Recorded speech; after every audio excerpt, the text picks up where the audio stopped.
Welcome to This is Yoga Therapy. I'm your host, Michelle Lawrence. Join me as we venture beyond the mat into the fascinating intersections of yoga and health.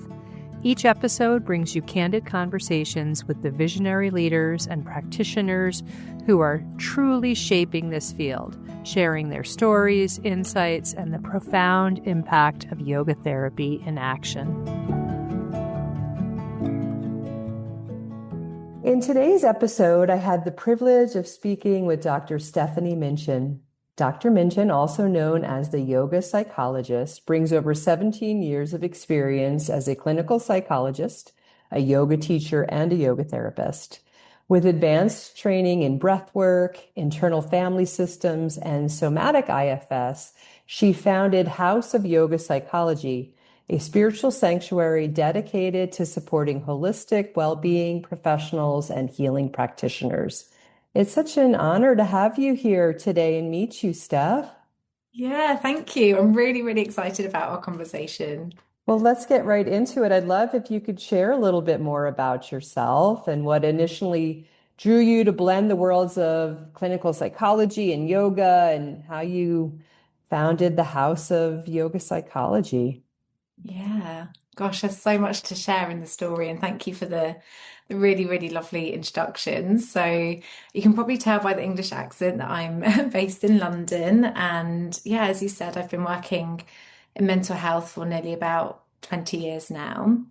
And I always had a curiosity about human behavior and about the mind growing up. And I think with family experiences around ill health and really being taught to be helping of others, I really had this call to, from quite a young age, work in the healing profession. And I remember at quite a young age wanting to be a doctor, but a doctor of the mind, and didn't really know what that quite meant. And as I started to study psychology at university, I was really captivated by all areas of mental health, like our variations in human experience and what makes the fabric of us, really. So when I moved to London in my early 20s, I was pursuing the long-term goal of a career in clinical psychology. And I started working at a school with children with autism.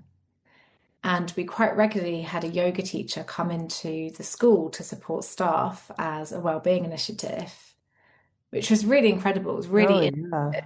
and forward thinking at that time. So that was really, actually, that wasn't my first experience of yoga. My first experience of a yoga class was when I was 18, and I think someone next to me was doing, I guess, some pranayama breath work, and I just couldn't bear it. I left the class, I was like, oh, this isn't for me. So that wasn't quite my in. But yes, in my early 20s, then I discovered the practice of yoga, but was so about the physical, the poses, the strength, the flexibility. And what I did start to feel was that it was getting me on the inside before I really knew it. Like, it became a new addiction, it became a new therapy. I knew that I needed yoga in my life in some capacity to be a bit more grounded, a bit less critical, a bit less anxious. And yoga became a real part of my daily life in London. At the same time, I was pursuing clinical psychology, and I was kind of having these two paths that were really quite separated. Fast forward a few years, I got onto the clinical psychology training, but at the same time took a month out to travel India before, and went to an ashram. And again, this is where a really spiritual seed was planted. You know, I had this experience of ashram living, really diving a lot deeper into the yogic philosophy. And I had what I call a light bulb moment. Like, oh, like I really want to be a yoga teacher, but now's not the time. I'm following psychology, and there's, you know, this push and pull between the two. And then in the next few years, I had the opportunity to train as a yoga teacher part-time around my studies. And that meant that I was practicing in the local health service as a clinical psychologist, but at the same time teaching yoga in and around East London in the studios. And they were very separate. Like I really reflect on this time as being a Jekyll and Hyde. But then quite quickly it came to me that I feel like I'm connecting in the same way, which is about healing. One is through the beliefs, the narratives, the analysis, the psyche, the mind, the talking as a medium, but the other is through the body. It's through movement, it's through breath work, it's through meditation. And in 2010, I discovered yoga therapy as, I mean, I didn't even know it was a discipline. So again, this was another calling, another moment of following my dharma. Like there was this call to, wow, I can study yoga therapy in a way that I can unite yoga and psychology together. And actually, that was in maybe 2015, just tracking back my timelines because years go so quickly. But that was my first experience of then going on to do the yoga therapy training at the Minded Institute. And that enabled me, it felt like yoga therapy was the sweet spot between yoga and psychology, being able to use yogic principles for the purpose of healing, whether it's mental health, physical health. But this really was a catapult for me to confidently bring yoga and psychology together. So my work started to really transform from that chapter. How beautiful. And then how long did it take from that point to start the House of Yoga Psychology? Yeah, it's a great question. So I'd say before yoga therapy training, I'd already positioned myself as a yoga psychologist. That was my Cool. brand. And yeah, I love it. It really just speaks to kind of the nature of the work. And after qualifying in yoga therapy in 2020, I was delivering one-to-one therapies, and then this was expanding out to workshops and retreats and mini trainings, 5-day trainings, 3-month trainings. And I remember being sat on a beach in Mexico where all the ideas of creativity come. Yes. When relaxed, when in nature by the sea. I'm really thinking about the next steps. And it became so clear to me that more and more professionals were trained in one, yet seeking the other. So yoga teachers were approaching me for mentoring, for supervision, saying, I really want to work with trauma. I want to follow the yoga therapy training. Can I, get some advice from you? And equally, talking therapists were saying, well, I do yoga for myself. Wouldn't it be great if I could bring some of those principles into the therapy room? How do I use breath work to help my clients regulate their nervous system? And there was more growing awareness of the two, and more professionals becoming dual trained. So this is when I founded House of Yoga Psychology to provide the mentoring and the support and the professional development that I wish I'd had over 10 years ago. That's great. Let's talk about this term yoga psychology, because it sounds like you had already positioned yourself that way even before you started your offering, really. And you describe it as a bridge between science and spiritual embodiment. Maybe you can unpack that a little bit more for our listeners. And what does that integration actually look like? And why is it so essential for the professionals that you work with? Yeah, of course, absolutely. So, yoga psychology is about the union of the body and the mind. So, we know that the word yoga is derived from the meaning yoke, union, like the essence of wholeness. And what I've noticed in each discipline of my work was almost a separation. Here I am working with the mind. This is what anxiety or depression or any other mental health presentation looks like. And then here it is working with the body. But this, for me, yoga psychology is really about the union of the two, the mind and body together in a way that you don't have one lens that's separate. And in traditional talking therapies, they can be very top down. Like we're working with the beliefs and we're reframing. But one of my constructive criticisms about talking therapies is that many, not all, but many can overlook the nervous system. And when we look at traditional talking therapies, especially for trauma work, the very first stage of working with trauma is stabilization and soothing. And in order to do that, we have to work with the nervous system. We have to find physiological stability. And this is where the yoga can then really, really connect to the psychology, because then we are bringing in the bottom up approach, that it's not just the top down, the thinking, but we are working with the nervous system first. We're Hmm. using breath work and meditations to really build the capacity of the nervous system. And I firmly believe that both yoga and psychology are incredibly powerful in their respective rights, but that nothing is as deeply transformative as when they're united together. Yeah, it makes a lot of sense. I'm curious how you bring in the spiritual aspect. Yes, absolutely. Oh, this is actually really exciting to talk about. So last year, I was training some of my mentors on a course that I created called Integrate. And the way my mind works, it's quite in a fractal pattern. So I see things going out and out and out, but also I needed to contain and bring in a structure and a framework.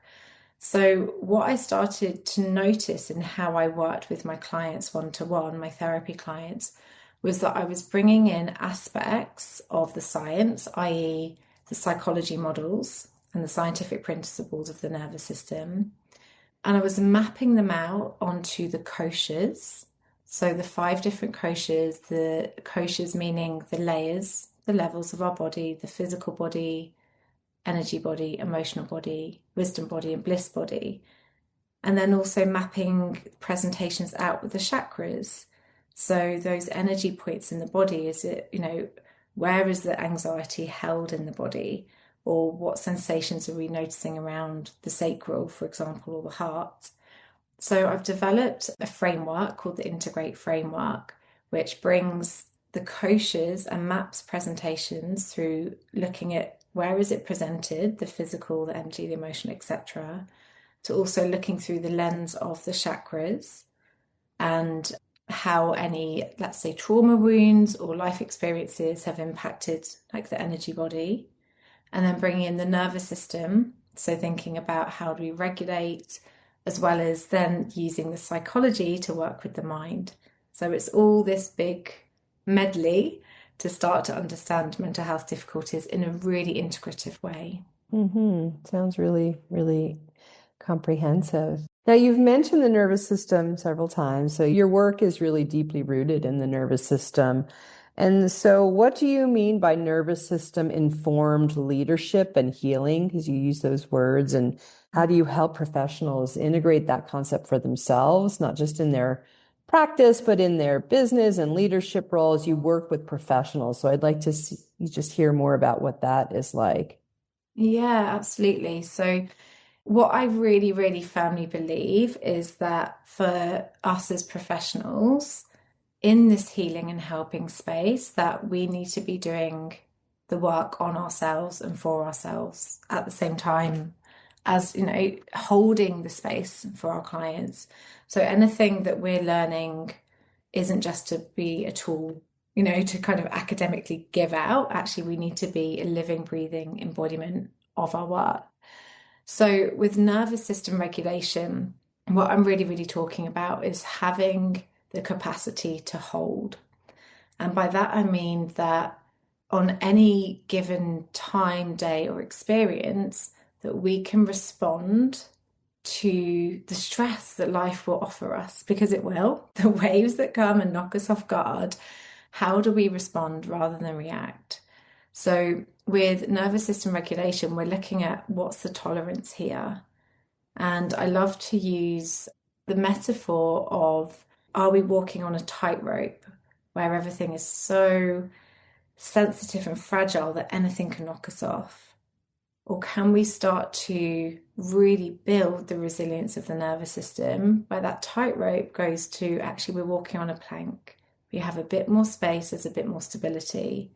So then broadening that out to actually, okay, there's more space now, there's more bandwidth, we're walking on a pavement, and there's more freedom within that. And this is also, I think, some myths to be debunked around the nervous system. such that many people think, oh, if I'm, calm and soothed and regulated, like let's say someone meditating in quiet on top of the mountain, whereas actually it's not about suppressing and only being calm and zen. It's about how do we find that resilience to cope with all of the waves of emotions that life will bring. Yeah, you're speaking my language. Let's talk some more specifics because I think that many of our listeners are understanding where you're coming from too, and this all probably makes sense in the world of yoga therapy and for those who are already pursuing those paths. But let's talk about some of the more specific models that you use. So you integrate polyvagal theory, neuroplasticity, somatic practices into your work. Maybe give us some tangible examples of how these scientific frameworks are used in an experiential way, what that might look like as you guide your clients and professionals in their own healing and self-discovery. Yeah, absolutely. So the yoga psychology work, as you've said, there's other elements of training that really beautifully complement it. And looking at neuroplasticity is also part of the yoga therapy training. Polyvagal, like I'm a huge fan of Deb Dana and Stephen Porges. And then for me, somatics, again, feels like the sweet spot between yoga and psychology. Like it feels like another thread that really weaves them together. So, in terms of polyvagal theory, what I really love, and many of your listeners might know this already, but the vagus nerve, it wanders. It's the word, even vagus means to wander all over the body, all over our vital organs. And the vagus nerve has more neurons that travel from the body to the brain than the brain to the body. So that means it's instrumental in listening to the signs and signals of the body and also really powerful with regulating the relaxation response, so the parasympathetic arousal. And with the vagus nerve doing more body listening, it means that we can directly use practices that are going to encourage the vagus nerve to listen and communicate from the body to the brain that it's safe, I can slow down, it's okay here. So, some practices that I'm sure very much overlap with some of your yoga therapy students that looks like would be things like how do we use regulation of the breath to help create the relaxation response? So, breath work, pranayama techniques, including things like a physiological sigh, a long exhale, a pausing between the breath, some coherent breathing, the breathing up for 6, the down for 6, the square breath. So there's a whole, obviously, range of so many different breathwork techniques, but it's using breathwork as an example to tell the vagus nerve to tell the brain that it's safe and it can calm down. Another practice might be grounding, using methods like the 5-4-3-2-1 technique to connect to the senses. What can I see? What can I hear? What can I smell? Etc. Something that I often do with my clients in practice, and it's a favorite, is tapping. So using touch, tapping along around where the vagus nerve goes from the crown of the head, around the face and the neck, and then down across the body, like communicating that sense of touch. So there's so many different exercises that can be done. Things like cold water therapy. And I know actually it's become very popular, the cold water, put the word therapy on it, the saunas and the cold plunge. Again, I really, really love this as a technique, and encourage all my clients to do it. Cold showering every day, because when you go from, let's say, a warm shower to cold water, you're creating a little element of shock in the body that's bearable. We're not going to die or get eaten alive. I think that's fair to say. But actually, in that moment where your body's response is, I want to escape or run, I want to avoid, building that tolerance and capacity to sustain the unpleasant, the discomfort, really, that's what you're doing. You're building the edge of the discomfort. Mm-hmm. So Mm-hmm. there's more tolerance and more resilience in the nervous system that it can withstand to that little bit of unbearable shock, but in a really safe way. You also asked about neuroplasticity. One of my favorite ways to teach this is to imagine that you have a really familiar route through the jungle, from route A to B. That's known, it's familiar, it's default. You can know it like the back of your hand. But actually, if you are invited to go from A to B via a different route, which might initially feel unfamiliar and therefore scary, it takes time to relearn that route. But the more that you tread that path through the jungle, the more that path will clear and the stronger that memory of that path will become at the same time as the previous route becoming less familiar, forgotten, erased, overgrown. And this is a nice little description of how our neural pathways work. So with neuroplasticity, literally what you don't use, you lose. Many of us might resonate with that, with almost learning a language when we're younger at school, etc. If you don't continue to practice or immerse yourself in it, then we might forget it. So this really, really translates to approaches like cognitive reframing in therapy. Like if we have a really strong critical voice, a critical part that has certain things it wants to say, beliefs, ideas, how do we start to challenge that and build new, different narratives and beliefs and scripts? It also speaks to the body relearning. For example, if we think of trauma that's held in the body might have a certain body posture. Maybe the shoulders are up, maybe the chest is closed in, maybe the hips are tight and it's there in its brace position, ready for battle, fight or flight. And actually, the body is gradually learning experiences of safety. And that will be through like the memory cueing of the environment, the relational safety. And again, it's that memory building of how the body builds a different experience, an experience of safety. And then this is really where somatics come in as well.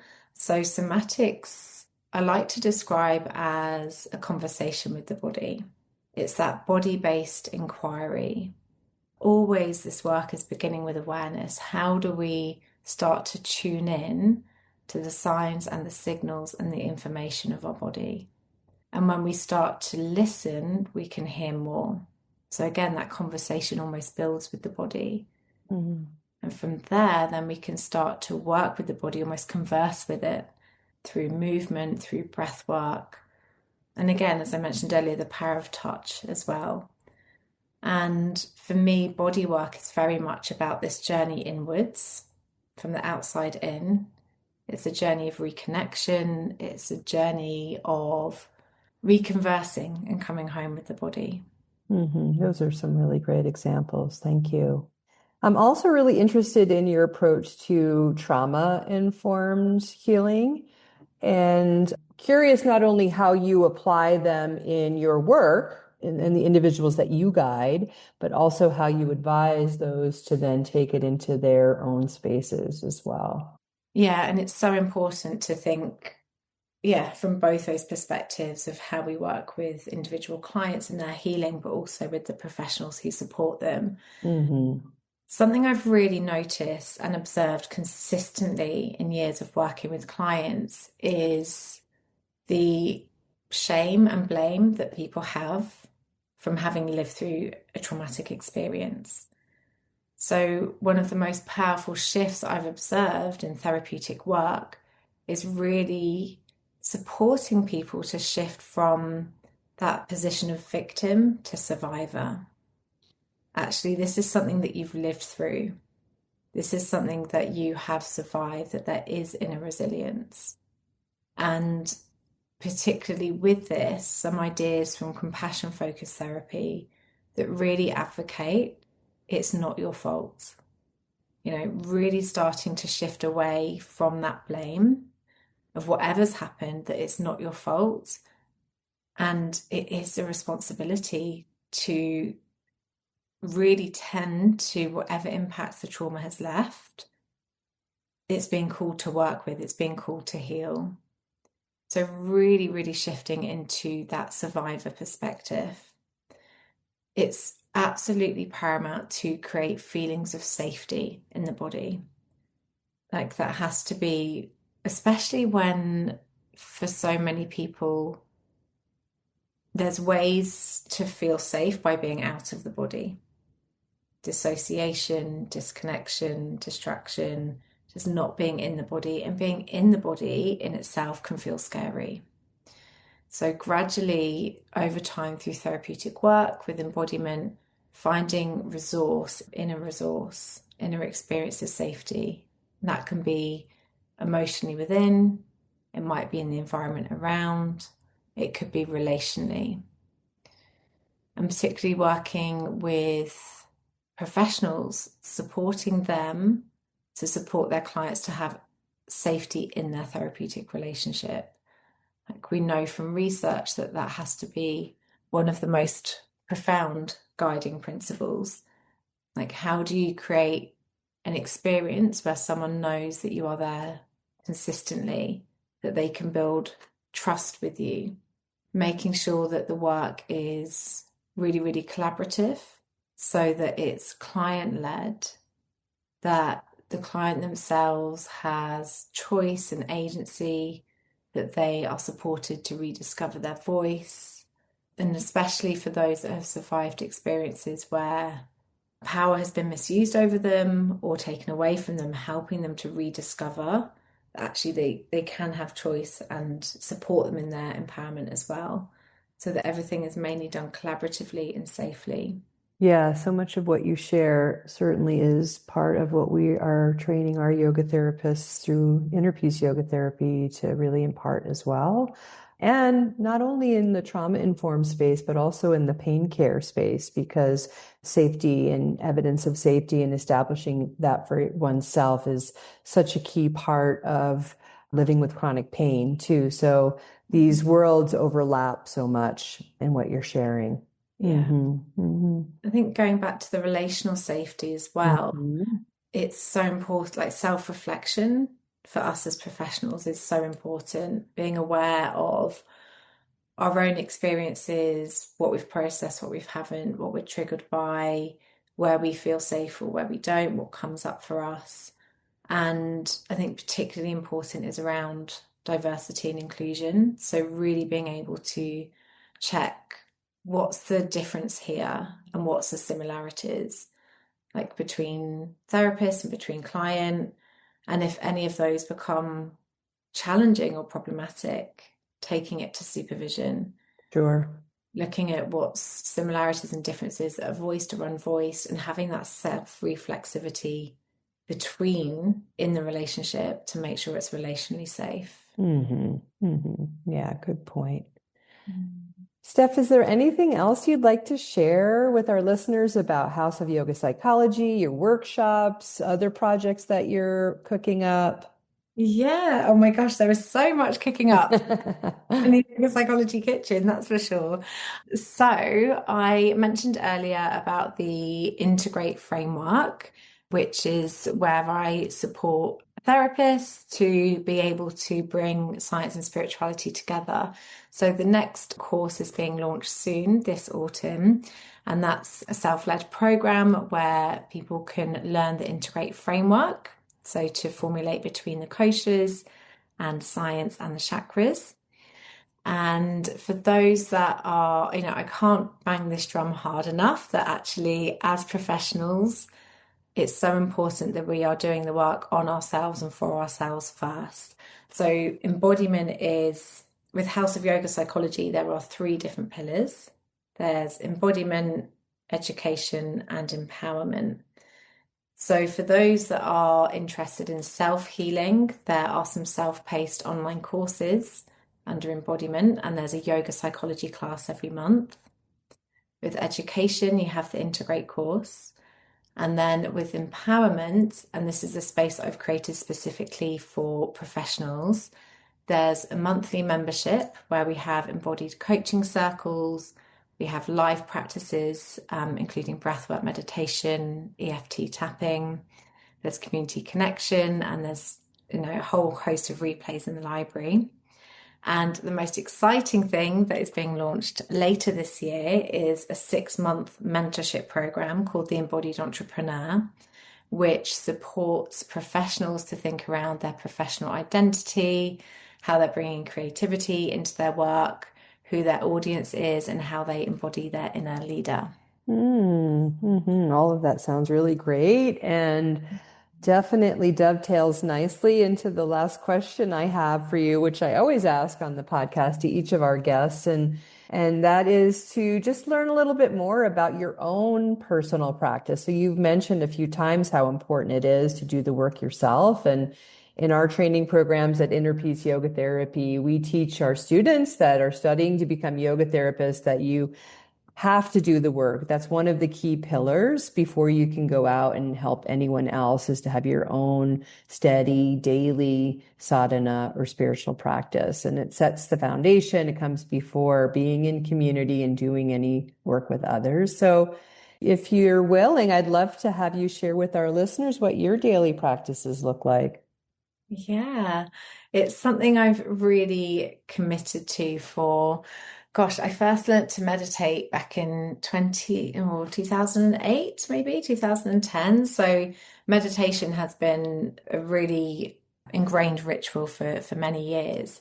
So one of my, I guess, lovely little rules that I make for myself, little guidelines, is that I wake up 3 hours before I start work. So start work at 9, I'll be up by 6.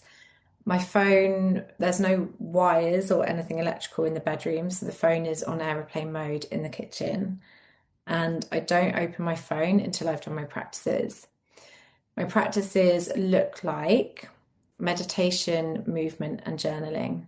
Meditation, there might be some breath work as well. That could be 10 minutes, it could be half an hour.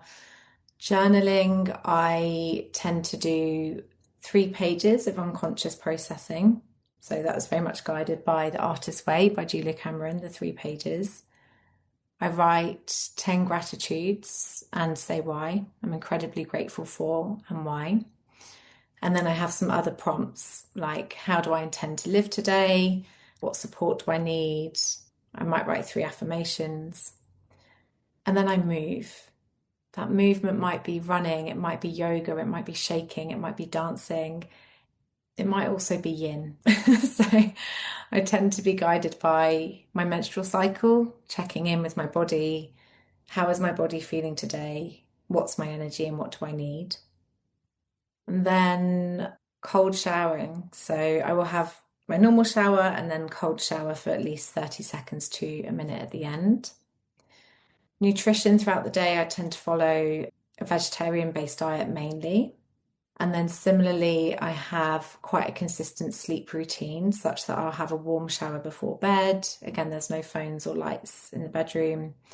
And I try to follow the 3-2-1 method before bed, which is food 3 hours before bed, no work 2 hours before, and then lights off, so no stimulation an hour before bed. And lots of lavender, chamomile, incense, all the other sleep goodies. Yeah. It sounds so great and so comprehensive. And I just really enjoyed speaking with you today and learning a little more about you and getting to know you a bit. So thanks so much for taking the time. Oh, it's such a pleasure. I could really speak about this all day. Like, I'm really passionate about yoga psychology, and just really it's such a privilege to be on this podcast with you. And hopefully a lot of what I've shared will really resonate with your students and listeners. So thank you so much. Thanks again for listening. If you're interested to learn more about who we are and what we do, check us out at innerpeaceyogatherapy.com.